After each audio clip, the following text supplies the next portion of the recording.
মা, বলো। আবার চেন্নাই হাজির। আবার চেন্নাই হাজির। সাথে করে কি নিয়ে এসছো বলো? নিয়ে এসেছি চালের গুঁড়ি পিঠে খাবার জন্য। দিয়ে আজকে পিঠে বানাচ্ছো? আজকে পিঠে বানাচ্ছি। এই দেখো চালগুলো সব গুঁড়িগুলো সব মাখলাম জল দিয়ে দিয়ে। এবারে দেখো পিঠেগুলো তৈরি করছি, দেখবে কেমন করে বানাচ্ছি। এই দেখো মা কাল পরশু এসছে, এর মধ্যে কালকে বাপি 2 লিটার দুধ এনেছে, আজকে সকালে 2 লিটার 4 লিটার দুধে মা ক্ষীর বানিয়ে নিয়েছে। এইদিকে পুরো প্রায় রেডি। আর ওখানে দেখাচ্ছি বাপি কি করছে। সবাই হাতে পড়ে লেগে পড়েছে।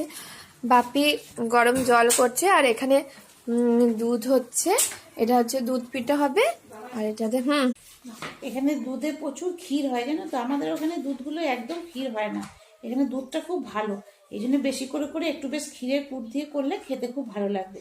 আর আমি না নারকলের পুরটা একদম দিই না, কেন বলো তো, নারকলের সাথে গুড়ের ওই পুরটা দিলে ভীষণ অম্বল করে, আর এই টেস্টটা পাওয়া যায় না। দুধেতে ক্ষীরেতে একটা যে টেস্টটা হয়।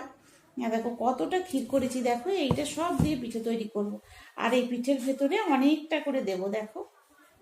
তাহলে আর এই প্রথম থেকে শেষ পর্যন্ত লম্বা করে দিলে পুরো পিঠেটাতেই মুখেই ক্ষীরটা পড়বে, তখন খেতে আরো সুন্দর লাগবে। এই দেখো কতটা, পুরোটা কভার করতে হচ্ছে, পুরোটা কভার। অনেকে মধ্যেখানে একটু দেয়, ওটাতে খেতে ভালো লাগবে না। দেখো এত সুন্দর করে হবে খেতে।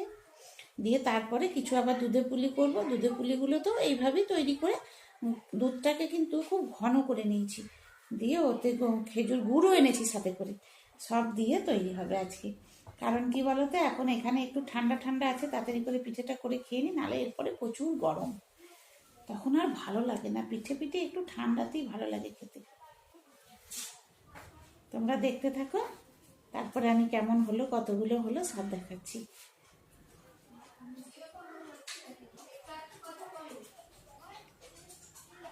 হুম, হ্যাঁ দেখো এত সুন্দর করে করছে। এগুলো সব ফ্লাইটে নিয়ে এসেছি। জামা কাপড় দুটো কম এনেছি ঠিক আছে, তবুও চালের গুঁড়িটা বেশি আনতে হবে, নাহলে তো খেতে। এখানেও চালের গুঁড়ি পাওয়া যায়, কিন্তু আমার পিঠেটা এত এদের চালের গুঁড়িতে ভালো হয় না। এর ধোসা টোসা ইডলি টিডলি এগুলো বেটার হয়, কিন্তু পিঠের জন্য আমার নিজের দেশের নিজের চাল গুঁড়ি ছাড়া আমি করতেই পারি না। ওই জন্য প্রতিবার কি হয়, চাল গুঁড়িটা আগে আমি আনবই একদম। এবারে একটু অনেকটাই বেশি এনে ফেলেছি, মাঝের মধ্যে একদিন করে দেবো, আর একটু থাকবে, ধোসা টোসা করে দেবো।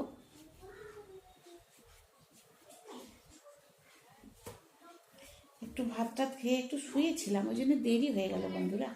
একটু তো আগে হলে আর একটুক্ষণ হয়ে গেলে ভালো হতো, যদিও এখনো বাইরে প্রচুর রোদ